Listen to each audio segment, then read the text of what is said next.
여러분 안녕하세요. 네 번째 연명입니다. 3월 31일 방송을 시작하겠습니다. 많은 분들이 공포에 쩔고 계신가요? 시장이 붕괴가 될까요? 트럼프 관세 이슈로 경기 침체 우려가 된다. 아시아 증시가 블랙 먼데이였다. 지난 작년 8월 블랙 먼데이가 재현되고 있다. 코스피 코스닥 양대 지수가 3%에 대한 급락. 일본 증시 4%대, 대만 증시 4%대. 원달러 환율이 금융위기 위에 최대치로 올랐다. 원화가 약세 국면에 있다. 압도적인. 그래서 주식과 코인이 폭락이, 낙폭이 키워졌다. 그래서 이게 확장하게 되면서 시장이 붕괴가 될까요? 시장의 맥을 짚어보시죠. 제가 방송 때마다 잘난 척을 하고 있죠. 적어도 전문가라고 한다면 맥을 짚을 수 있어야 된다. 전문적인 용어 빼고 귀에 꽂히게 누구든지 동의할 수 있게끔 먼저 이 답안을 좀 드리죠. 모두가 시장에 지금 공포가 들이오고 있잖아요. 모두가 노를 외칠 때는요. 경제 위기는 오지 않습니다. 경제 위기가 뭐죠? 시장의 대폭락을 의미한다. 지금 떨어질까봐 두려운 거 아니야. 그러면 더 떨어져서 대폭락이 나올까? 대폭락이 나오자는 뭐죠? 대폭락이 나오지 않으면 물량 소화하고 상승입니다. 그런데 모두가 노를 외칠 때는 경제 위기는 오지 않습니다. 그건 과거에도 똑같았어. 언제 경제 위기가 오냐면요. 모두가 예스를 외칠 때, 모두가 버블에 외쳐했을 때, 모두가 포모에 탐욕에 쩔어있을 때, 그 뒤에 경제 위기가 옵니다. 지금은 뭐죠? 바로 공포감으로 시장에 빠졌다는 거죠. 근데 실제 실현이 됐나요? 시장에 오를 때도 기대감으로 오르죠. 그렇죠? 공포감으로 빠졌어. 근데 경제 위기는 오지 않아. 그럼 뭐죠? 소화하고 상승이 겁니다. 물량 소화하고 상승으로 한순간에 전환시킬 거라는 거. 늘 그래 왔었다는 거. 지나고 보면 그때가 매직 기회였는데. 시장의 하락 이슈입니다. 미국 주식시장은 소비 감소, 물가 상승을 확인해서 경기와 관세에 대한 우려로 낙폭이 확대되었다. 자, 물가와 경기, 관세. 대한민국은 공매도 재개까지 나왔죠. 트럼프 관세 압박이 커지면서 4월 2일 관세 발효. 그러면서 트럼프는 최대 20% 보편 관세 완화도 고려하고 있다. 상하 관세보다 더 파급이 막대한 보편 관세. 그래서 실물 경제 위기로 파급이 전이가 될 건가요? 저는 아니라고 말합니다. 계속 말씀드리죠. 어제도 말씀을 드렸어.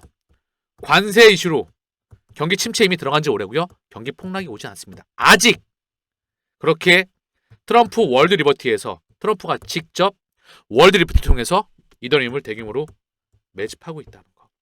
블랙락이 RWA 비드 펀드를 통해서 이더리움을 매집하고 있다는 거. BTC 이거를 전 세계 상장 기업 1위죠. 세계 최대 비트코인 보유 기업 1위 마이크로 스트래티지가 바로 매집을 계속하고 있다는 거. 여기에 게임스탑 알고 계시죠? 게임스탑. 공매도와의 전쟁. 지금 게임스탑의 주인은 뱅가드입니다. 뱅가드. 이 뱅가드가 최대 주주입니다. 게임스탑에. 게임스탑이 이사회에서 BTC 재무제표의 편입을 승인했다는 거. 막대한 조단위의 자금을 조달을 해서 BTC를 매집하겠다는 거. 뱅가드와 바로 마이크로스트리트 주인은 누구죠? 뱅가드와 블랙락. 그들이 주인입니다. 그들이 BTC를 지금 가격대에서 시장이 어떤 이슈가 나오든 간에 가격을 매집하고 있다는 거. 그게 팩트라는 겁니다. 그들이 하고 있는 액션에 주목해라. 그들이 하고 있는 언급에 주목하지 말고. 그들은 이런 이슈를 만들어요. 지나가는 이슈입니다. 관세 이슈도 트럼프 1기 때 기억나시죠? 지금도 똑같았어요. 아메리카 퍼스트, 보호무역, 달러 강 끊임없이 외쳐댔었죠. 헌데 시장은 어땠었나요?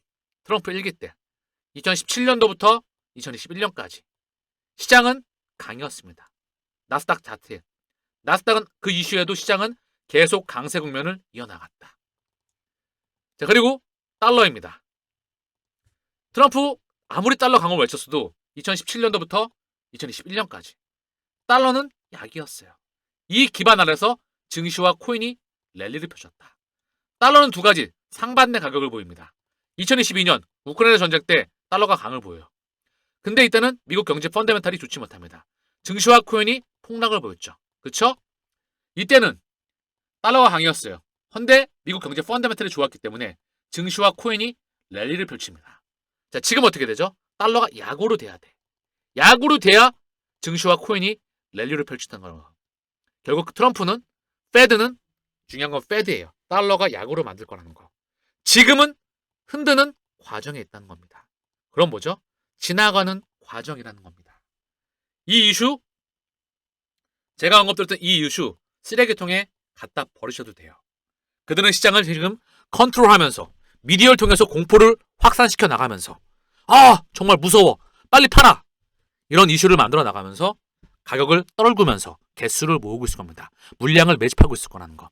많은 개인들이 본전도 안 된다 이러고 있더라고요. 댓글 보니까. 그건 진짜 호구입니다. 호구. 호구가 되시겠습니까? 프로가 되시겠습니까? 프로들은 다 이 과정을 넘어서 프로가 되는 겁니다. 이 과정을 넘지 못하면 결국 호구로 전략하겠죠. 그냥 투자를 시작하지 마십시오. 왜 호구가 되시려고 투자를 하십니까? FDIC, 미국 연방예금보험공사입니다. 막대한 기득권을 쥐었죠. 일전에 리플의 브레딩하우스뿐만 아니라 많은 블록체인 기업들의 시유에 은행 계좌를 동결시켰습니다. 은행의 암호화폐 활동 절차 명확한 규제 지침을 발표합니다. 이게 어떤 거냐면 해당 지침은 FDIC가 규제하는 기관의 경우에 사전 승인 없어도 허용된 암호화폐 활동에 참여할 수가 있습니다. 바로 은행들이 사전 승인 없이 암호화폐 활동에 참여할 수 있는 그런 규제 지침을 발표한 겁니다. 이와 관련되어서 백악관의 그래도 차르이죠. 백악관의 암호화폐 수장입니다. 장관급이죠. 데이비드 sak스 전 페이팔의 임원이었죠. 이 같은 지침은 은행이 암호화폐 관련 활동에 보다 쉽게 참여할 수 있도록 만든다. FDIC의 신규 지침은 암호화폐를 주류 자산권으로 편입시킬 수 있는 가장 좋은 방법 중 하나이다. 바로 은행이, 전통금융권이. 전통은행의 경우 사전 승인 없이 허용된 암호화폐 활동에 참여할 수 있습니다. 이거 엄청난 말이에요. 전통금융권, JP모건, 뱅크 오브 아메리카, 웰스파고 시티 대표적으로 달러의 주인장들이죠. 얘네가 암호화폐를 이제 편입시킬 수 있는 문호를 열 수 있는 대한민국으로 치면 KB, 국민은행, 신한, 우리 하나에서 공식적으로 이제 규제기관에 승인 없어도 그냥 우리들이 마음대로 코인을 받아줄 수가 있다는 거죠. 이게 뭐죠? 수백 년 만에 돈의 규칙이 바뀌는 겁니다. 이걸 지금 열어주고 있다는 거예요. 그럼 뭐죠? 시장의 문호를 본격적으로 열어주고 있다는 겁니다. 가상자산 쪽으로, 코인 시장 쪽으로, 유동성이 대규모로 들어올 거 아닙니까? 이 시장에서 왜 시장을 붕괴시킵니까? 지들이 개수를 모아야 되니까 시장을 공포로 만들어 놓은 거겠죠. 의도적인 공포이다. 쇼입니다. 쇼. 뻥카에 속으시면 안 되겠죠. 그들의 의도는 뭐죠? 개인들이 팔기를 원하는 거예요. 그럼 어떻게 되죠? 똑같이 매집하면 됩니다. 개인들이 더 던지는 물량을 가지고 공포에 매집하십시오. 원래 선수는 공포에 매집을 합니다. 아마추어는 공포에 쫄아서 던지죠. 자, 그리고 SEC 신임위원장이죠. 이분이 폴 애킨스입니다. 이분이 취임하게 되면 취임 후 100일 동안 아마도 전례 없는 개혁 12가지를 도입할 것이다. 단어가 참 독특하죠. 100일 동안 아마도 전례 없는 개혁 12가지를 도입할 것이다. 암호화폐 기업의 규제 당국의 표적이 되지 않도록 표적이 되도록 만든 정책을 철회하고 취임 후 100일 동안 아마도 전례 없는 개혁 12가지를 도입할 것이다. 일전에 리플 임원이 올해 2025년도에는 암호화폐를 제도적으로 수용한다. 전례 없는 블록체인 도입이 이루어질 것이다. 여기에도 전례 없는 말을 쓰이고 있죠. 그 말은 뭐죠? 기관들의 대규모로 코인 시장 쪽으로, 저는 이걸 가상자산으로 표현했어요. 가상자산, 코인 시장 쪽으로 대규모로 자금을 이동한다. 마이그레이션, 이사한다. 또는 대규모로 자금을 이쪽으로 쏘는 겁니다. 쏘기 위해서 제도를 만들고 있다는 거죠. 이걸 저는 북문, 남문, 서문, 동문이라고 표현했던 거예요. 동서남문의 문이 성문을 개방시켜서 유동성을 대규모로 쏜다. 기관들이, 은행들이 이쪽으로 자금을 쏘는 겁니다. 시장 폐가 대폭 커지게 되죠. 그래서 무려 11개 알트코인 ETF가 신청되어 있습니다. SEC에 이미 XRP, 솔라나, 도지코인, 까르다노, 아발란체, 수이, 헤다라, 폴카닷, 라이트코인, 앱토스, 엑셀라 11종이 이미 SEC의 ETF가 지금 신청되어 있다는 거. 일전에도 말씀을 드렸죠. 현물 ETF는 현물 ETF, XRP 현물 ETF, 솔라나 현물 ETF 마찬가지죠. 이거는 금융기관들이 ETF를 통해서 합법적으로 자금을 쏠 수 있는 혈관을 뚫어주게 되는 겁니다. 그러면 자금을 이쪽으로 알트코인 시장 쪽으로 이미 11개 이쪽으로 자금을 쏘는 겁니다. 알트코인의 파이가 얼마나 커질까요? 그러니까 이렇게 시장을 공포로 만들고 있죠. 얘네가 봐볼까요? 거대 자산운용사가 이걸 신청해 놓은 거거든요. 특히나 월가와 연결된 바로 그들이 말입니다. 그럼 뭐죠? 승인 난다는 겁니다. 시차를 두고. 바보가 아니에요. 신청한 게 SEC에. SEC가 지금 기조가 완전히 바뀌잖아요. 12가지의 전례 없는 그런 게 발표가 된다고 하잖아요. 리플의 임원도 전례 없는 블록체인이 도입된다고 하잖아요. 그러니까 띄우기 전에 공포를 만드는 겁니다. 모두가 공포를 외칠 땐 실제 위기가 오지 않습니다. 그것 또한 정해진 공식이라는 거. 필터링할 수 있는 능력이 필요하다. 리플에 왜 투자하시나요? 리플은 이 혈관망의 주인입니다. 이 지도 보이시죠? 브릭스예요. 브릭스, 브라질, 러시아, 인도, 중국, 남아프리카 공화국.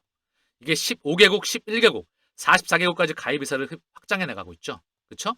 이 브릭스 확장해 나가고 있으며 이 브릭스 기반에 공동통화도 언급되고 있고 이게 리플과 연관이 되고요. 중국 중심의 실시간 결제망 CIPS, 러시아 중심의 실시간 결제망 SPFS, 인도 중심의 실시간 결제망 SFMS, SPFS, SFMS, 페드, 미국 중앙은행의 실시간 결제망 페드, 이게 BIS, ISO 2002 관리자 그룹 IMF, 페드 와이어를 대체하는 게 페드나우입니다. 스위프트, 더 클리어링 하우스, 세계 최대 청산 시스템이죠. 월드뱅크, BIS, 이들이 하나로 연결됩니다. 뭘 통해서? 바로 리플을 통해서. 여기 중국 중앙은행뿐만 아니라 미국 중앙은행, 유럽 중앙은행, 일본 중앙은행, 얘가 실시간으로 결제망으로 연결되는 거예요. 이게 리플렛과 연동됩니다. 그리고 여기 거대 금융권들이 SBI, 인도의 코닥뱅크와 ICC뱅크와 함께 리플과 스텔라로 연결되고 있다는 거. 이게 세계 혈관망의 지도입니다. We are building the Internet of Value. 우리는 가치의 인터넷을 만들고 있습니다. 그 인프라를 구축하고 있다는 거. 이게 뭐죠? 가치의 인터넷. 데이터의 값어치가 입혀진 웹 3.0. 데이터가 돈인, 데이터가 자산인, 데이터가 물질인 그 웹 3.0의 세상을 바로 이놈이 만드는 겁니다. 그들은 이슈와 상관없이 아프리카를 통해서도 확장 이슈가 나왔더라고요. 아프리카에서도 오래전에 이미 빨대를 꼽았습니다. 이 빨대가 혈관망이라는 거. 다음번 세상에도 영원히 빨대를 지배하기 위해서 그들은 시스템을 구축하고 있습니다. 스위프트 1.0이 세상의 지배자였죠. 국제 송금망.